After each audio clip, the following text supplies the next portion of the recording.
You know, it's funny. Now all of a sudden, since the Trump thing, since Trump got selected or elected or whatever you prefer to call it, now all of a sudden they want to juxtapose his getting elected or selected with the legalization of marijuana. Now, why do they want to legalize marijuana for? Is it because all of a sudden they have this new progressive understanding of marijuana and its effects on people? No, it's because certain states are broke, dead broke, and they want to control the marijuana commerce so that they can make money off the people. And at the same time, they want people to be doped up, because when you doped up, you're not really aware of what's going on around you. Not that many people in America are aware of what's going on around them anyway, but the marijuana helps, right? When you got people high on weed, they damn sure don't know what's going on around them. And basically, some of these states are going to sell out the people. They're going to legalize marijuana. And they're going to say, well, you know, we're not going to be able to arrest people for marijuana sales or possession like we used to. But you'll see skyrocketing automobile accidents, you know, things like that, just because, you know, that stuff just totally dims your awareness, you know. But let's see what the CBS Morning News has to say about this story, because they had a good little feature on it. Marijuana industry got a boost on election night. Voters in several states approved measures to legalize recreational pot. Campaigns spent millions to support or oppose the effort. California, Nevada, and Massachusetts approved the legalization. Maine is too close to call. The measure failed in Arizona. John Blackstone is in San Francisco with what these votes could mean for the entire country. John, good morning. Good morning. Well, we're here at Spark, a medical marijuana dispensary where an election party ran. They call the medical marijuana dispensary Spark. And late last night, now the crowd gathered here was celebrating what they see as a victory over the war on drugs. Before midnight, those celebrating at Spark needed a medical certificate to legally use marijuana. After midnight, with the passage of Prop 64, recreational marijuana became legal in California. I think we can expect to see the industry grow and thrive. Eric Pearson, CEO of Spark. Now, why would he say that we can expect to see the industry grow and thrive? Because before they legalize something like this, they've already done the prognostications. They've done the numbers to say, well, this is the amount of people who normally get caught with weed. This is the amount. These are the demographics of people who are most likely to smoke weed, right? Because most weed smokers are normally based on people who are depressed or who are trying to forget certain things about their life that they don't like. So they already know who their clientele is going to be. It's going to be mostly the so-called blacks, Hispanics, and the hippie Caucasians. Spark says his organization provides medical marijuana to some 20,000 clients, but retail sales may not be permitted until January 2018. It will be legal to grow, it will be legal to possess, but you can't buy it. That's true.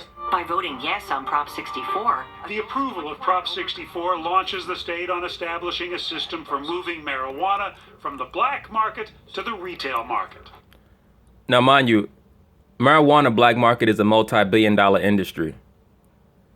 Just in California alone. All right. That's the main reason why they don't want the Mexicans to come in, because they bring the weed in and the heroin. But weed is a multi-billion-dollar industry, the illegal marijuana trade, just in California alone. And remember, California is a bankrupt state. They're bankrupt.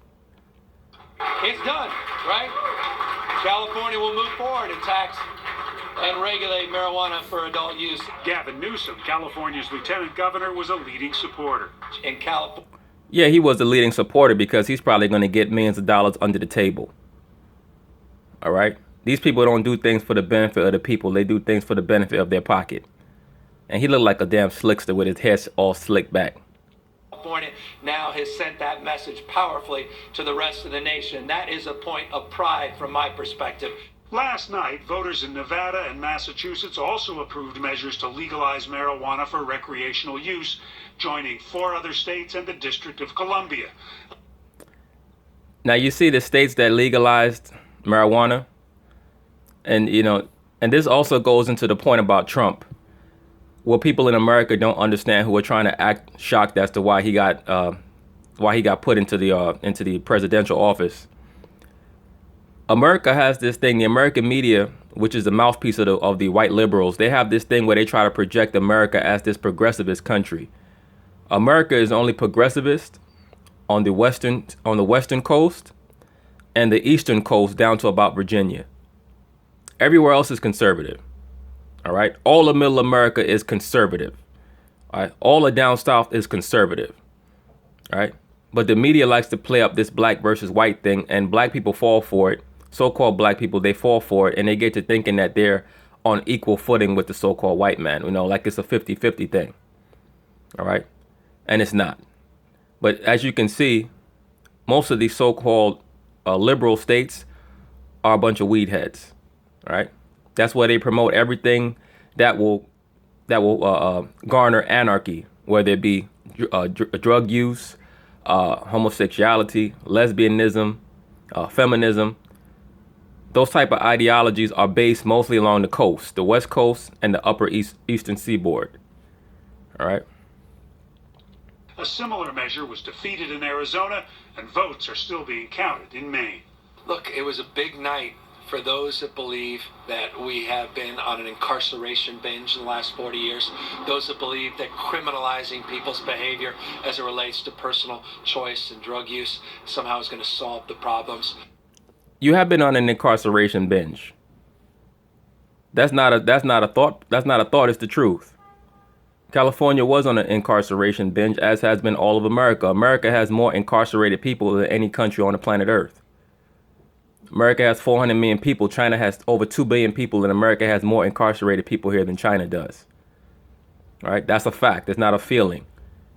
All right. So now he wants to act like they're legalizing marijuana to dispel the notion that they're locking up people off of the drug trade, and that they just want to lock people up. They do want to lock people up, but they're trying to make more money. So they said to themselves, well, we'll make more money controlling the marijuana commerce than we will locking people up. All right, because understand something. Every incarcerated person is put on the stock market. They're a stock option. But under federal law, marijuana remains illegal everywhere. Zev Yaroslavsky is with the UCLA Luskin School of Public Affairs. People at the grassroots level in states across the country are saying, nuts to that, and we're taking matters into our own hands. We want to legalize it, and I think Washington at some point is going to have to listen. Under Prop 64, he said Washington's going to have to listen. So now you can see all the people that they showed smoking weed. A bunch of, no disrespect, a bunch of stoner white people and, tattoo artists and blacks and Hispanics. Washington doesn't listen to those demographics. The reason why he's saying Washington's going to have to listen is because they are going to legalize marijuana across the country the same way they did gay marriage. And they're going to do it because they want to make money off the people, and they want the people to be doped up. Because when you're doped up, you don't understand what's going on around you. those convicted of marijuana-related crimes in California can now apply to have their records cleared. But until rules for retail sale are worked out over the next year or so, anyone who wants to legally buy marijuana in California still needs a medical certificate and to come to a dispensary like this one. All right. John, thank you. With another big shift in American politics. Notice she said American politics. She didn't say American policies. She said politics. So that proves to you right there that move was purely a political move to keep the people bugged out their mind and high. All right, look at the title. It says "We Go High." See, they tell you what a lot of these stories are really about when you read a lot of the subtext. All right. Anyway, peace.